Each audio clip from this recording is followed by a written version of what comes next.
get it started because I got some questions All for right. you here, and I know it's always a little hard to have somebody picking at your brain after a L, but sometimes I feel like it kind of also kind of brings out the best emotion and responses from the fighters if they're coming off of that. You know, sometimes when it's Yeah. someone who won, it's like, oh, you know, I just want to thank, you know, I just want to thank. Right. Not but real. Yeah. but when it's No, I don't mind at all, actually. okay, Most of my demographic is, I actually go toward the motivational and inspiration demographic. okay. With A all lot of that you people do, follow how me. serious? That's actually so you kind of know that's why I fight. Right. It's just the platform I choose to use, but what I've always wanted to do was motivational speaking and writing, and so Okay. I saw this as an opportunity to put myself in situations that people would shy away from, and really challenge myself and show people that it doesn't matter what you look like, what people say, any of that, and that if I win, fantastic, but if I lose, I really want to show people that it's okay. I can still stand afterwards, and I can keep moving forward because Right. I think that's what the majority of the population can relate to is you lost, and now they want to see you stand back up again. Mm-hmm. So Yeah, everybody absolutely. roots for that hero. You know. Yeah, I mean, I'm thrilled to actually do interviews after I lose. Okay, So. okay. Okay, now Yeah. recently I did notice that there was this very extravagant photo appearing on your Facebook page profile with done up hair and some elaborate dress, and I'm trying to dig my claws into what was going on in there. Were you part of some fashion week photography shoot or something, or what was going on with? Yeah. Well, again, I try to think outside the box as far as who I'm trying to reach out to, and Mm-hmm. as far as the fight world, there are so many kids that are starting to watch this, Right. and I know it's fighting, but in the long run, I think any fighter, if they really sat down and thought about it, there'd be a lot more appreciation if it was treated more like a professional athletic sport, Right. and less of a legal bar fight. Yeah. So I know it's a long haul, but I'm really doing what I can to bring a whole new classiness, professionalism, and just appreciation to sport. So Okay. it's really fun for me to go into these different demographics. And Okay. like my last fight, a ton of models that they never thought they would have gone into a fight, and that was a lot of my section. And so I'm bringing all these new demographics into the fan base that's out there, and so hopefully, it's hard to change current demographics, and so, marketing 101 is bringing a new demographic. Exactly. So, And I'm very it's really compelled cool. by all this, but because you're saying this, because I'm almost awestruck that you're actually even saying things like this, because this.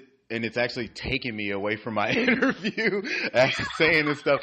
But I'm really intrigued on this now, and I want to ask you even more in depth on this because there is especially in the female fighter world, more even than in the male fighter world, there's kind of this hesitation, I want to say, to kind of put yourself out in a platform such as a fashion photography shoot or a model shoot, because there's kind of an air that it takes away from the woman being the fighter, being the warrior, almost like she's using her looks to get her opportunities in fights. So with someone who's kind of, like yourself, going in that other direction, it's very intriguing to me that would be kind of your stance on that. I would like for you to kind of elaborate a little bit more about that.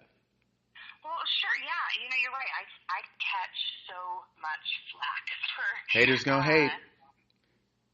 Yeah, they're like, well, you need to let your fighting speak for you. And, Exactly. Even coming off of a loss, I can confidently say with my chin up that my fighting obviously does speak for me, or I wouldn't be on these promotions. Right. So, what I'm doing, and I'm very clear about it, that what I'm doing is very different from other people's goals. And so if they feel like all they can do is fight and be this warrior and this beast, and, then more power to them, that's fine.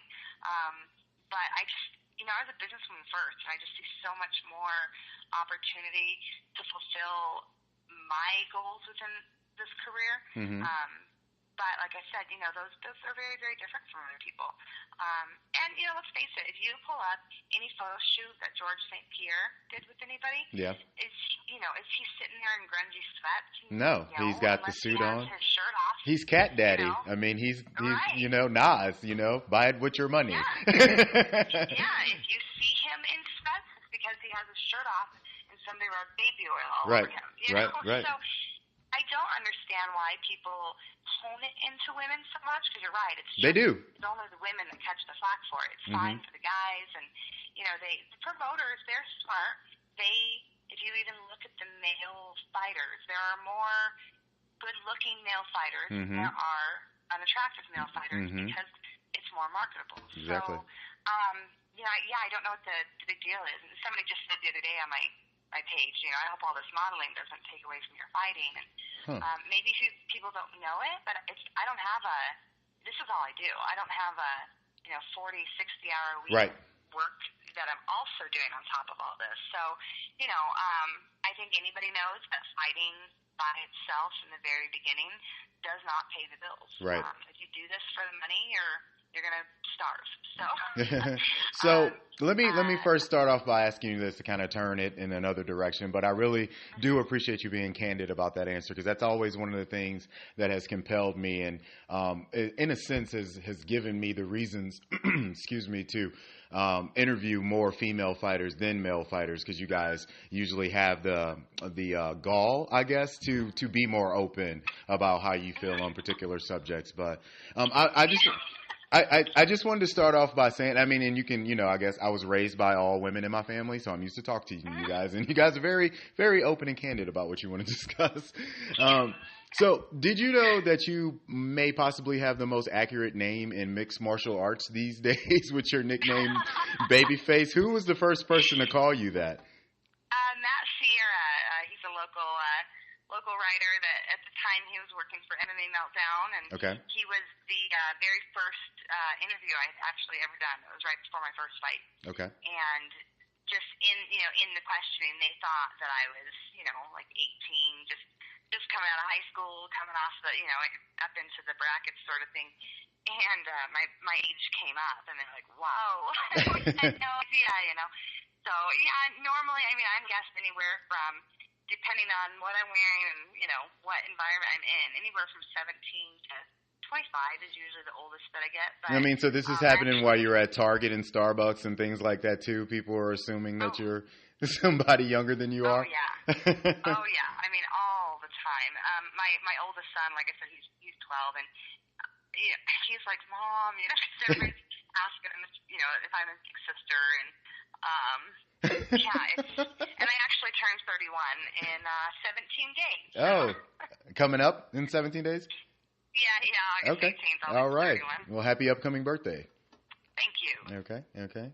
So, one of the things that I noticed in reading a little bit about your background and various interviews and stuff like that is there's this common notion about you not participating in any athletics beforehand.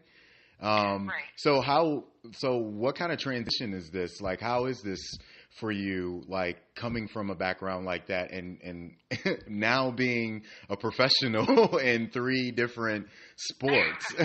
And you didn't play any sports in high school? You didn't do like softball or anything like that? No, nothing at all. When I was like more really of a bookworm? Yeah. That's the route I went. I mean, I've always been competitive. Okay. But my outlet was academically. Yeah, it's okay if you were a nerd, because I'm a writer, so I was one too. Oh yeah, super nerd. I'm not sure that word suffices. Like, I graduated high school when I was 16 because I wanted to know if I could, and summer break I was like, making up homework assignments, and I would like give myself a deadline, like you have this long to research this topic and write this paper, and I just. Like, I'm not happy if I'm not constantly learning. So if I'm not actually enrolled in school, then I'm buying, success books and motivation books. And I'm always, I think since the first day I started school, I had this hunger for knowledge. And then, like I said, the competition, I like goals. I like staying busy. And so, I mean, when I was really little, like 5, maybe 7 at the oldest. My parents let me try a season of soccer and a season of basketball, but I was like, and to this day, I mean, you put a ball in my hand, and I am so inept. So we just, very quickly, we're like, sports isn't for me. And That's my parents are. I don't come from a sport family. okay. So it's not like, even the interest was really around me growing up. My brother doesn't do sports. It just wasn't around. So, Okay. And then I just didn't eat well. I didn't know I wasn't eating well. I think, unfortunately, America has become such a very unconscious health society that For sure. I didn't even know I was overweight. And anyhow, I don't know, I wanted to meet new people. I was kind of going through a rough spot in my life, and I wanted to find people that were positive and healthy and, really motivational, and just kind of revamp my life. And so when my friends suggested this, and I tried it out just to meet new people, and like 3 weeks later, I was like, man, this is what I'm doing for the rest of my life.